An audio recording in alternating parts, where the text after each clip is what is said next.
नमस्कार दोस्तों, मेरे चैनल पे आपका स्वागत है।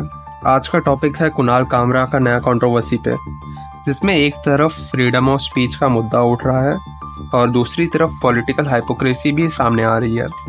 क्या कुणाल कामरा सच में एक विक्टिम है या फिर वो खुद डबल स्टैंडर्ड फॉलो कर रहे हैं?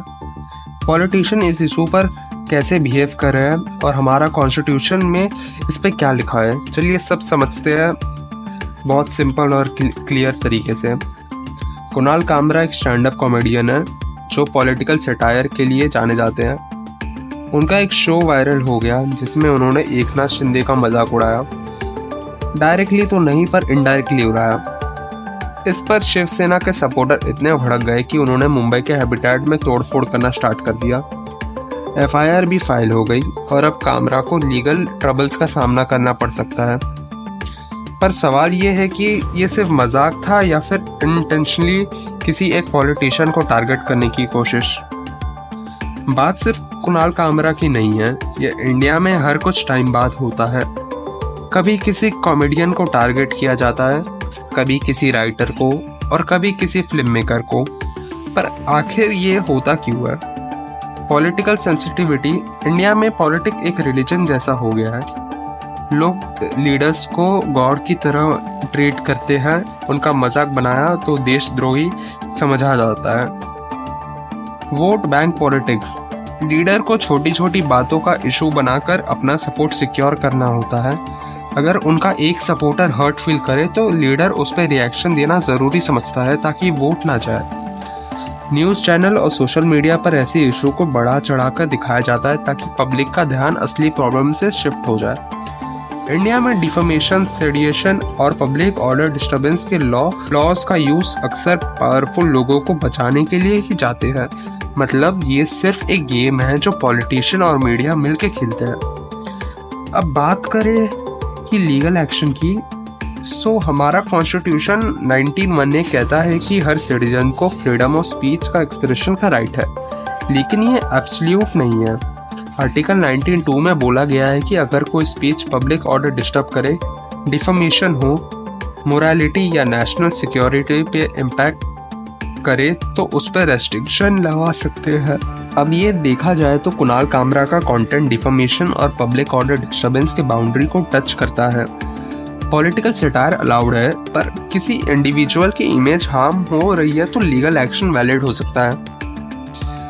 अब ये यहाँ एक हाइपोक्रेसी का मुद्दा उठा है।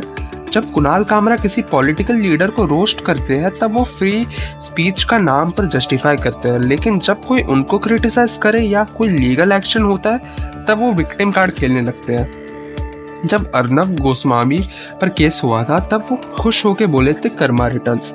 जब उन्होंने सुप्रीम कोर्ट का मजाक उड़ाया तब कंटेम्प्ट केस के बाद भी अपॉलॉजी नहीं दी। अब जब खुद पे उन पे केस हो रहा है तब वो कह रहे हैं कि फ्रीडम ऑफ स्पीच का वायलेशन है। और भी इन्होंने चीज़ें कही है पास्ट में, जैसे कंगना रनावत या आप नुपुर शर्मा, और भी बहुत कुछ इन्होंने किया है। चलो हम इस पे आगे बाद में बात करेंगे। आगे बढ़ते हैं। ये सिलेक्टिव आउटरीच और हाइपोक्रेसी का एकदम परफेक्ट एग्जाम्पल है। पॉलिटिशियन का रोल सिर्फ गवर्नेंस का नहीं होता, वो पब्लिक को इमोशनली मैनिपुलेट करने में भी एक्सपर्ट होते हैं। पॉलिटिकली थियोरी के मुताबिक अगर लोग इमोशनल हो जाए तो उनका ध्यान असली प्रॉब्लम से हट जाए, इसलिए कास्ट, रिलीजन और सेंटिमेंट्स को एक्सप्लॉइट किया जाता है। जब कोई लीडर्स या पार्टी स्ट्रांग हो जाती है तो वो लोगों को डराने के लिए कहती है कि अगर हम नहीं होंगे तो देश बर्बाद हो जाएगा। एक आदमी जोक बनाएगा तो उसे जेल भेजना, पर पॉलिटिकल लीडर्स खुद किसी का मजाक उड़ाए तो उन पे केस नहीं होता। ये सब मिलकर एक टॉक्सिक पॉलिटिकल एनवायरनमेंट क्रिएट करता है। एक और एंगल में जो समझते हैं जिसका नाम है ग्रेट मैन थियरी।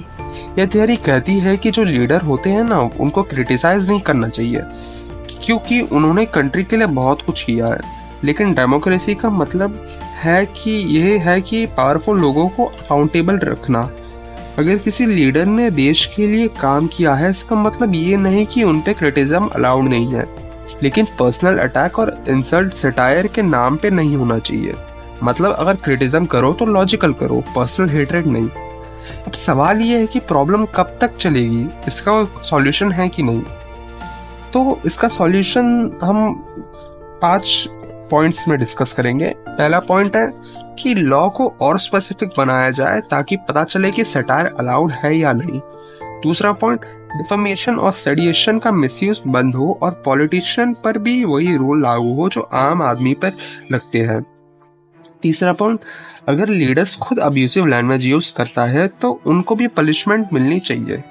चौथा पॉइंट, लोगों को समझना जरूरी है कि पॉलिटिशियन उनके इमोशन का मिसयूज कर रहे हैं। पांचवा पॉइंट, रिपोर्टिंग बंद होनी चाहिए। जो बकवास रिपोर्टिंग जो आजकल रिपोर्टर करते हैं उसको बंद करिए और जो ट्रुथ दिखाए उसको सामने आइए, मतलब यानी न्यूट्रल रहना। अगर ये चीजें फॉलो करे तो शायद डेमोक्रेसी और ज्यादा स्ट्रांग हो। तो फाइनल बात यह है कि कुणाल कामरा का सटायर फ्रीडम ऑफ स्पीच के अंडर आता है, पर अगर वो किसी की इमेज हार्म करता है तो लीगल कॉन्सिक्वेंसेस हो सकते हैं। उनका डबल स्टैंडर्ड क्लियरली दिख रहा है कि जब उन पे केस हो रहा है तब वो विक्टिम कार्ड खेल रहा है। पॉलिटिशियन भी इक्वली गिल्टी है जो अपने पावर का मिसयूज करते हैं। और डेमोक्रेसी का मतलब है कि लॉजिकल क्रिटिज्म, ना कि पर्सनल अटैक या हेट्रेड। आपको क्या लगता है, कुणाल कामरा सही है या गलत, या फिर पॉलिटिशियन का भी एटीट्यूड चेंज होना चाहिए? कमेंट में बताओ। अगर आपको वीडियो अच्छी लगी हो तो मेरे चैनल निरक्षम झा को सब्सक्राइब करना। अगले बार मिलेंगे एक नए और धमाकेदार टॉपिक के साथ। तब तक के लिए जय हिंद।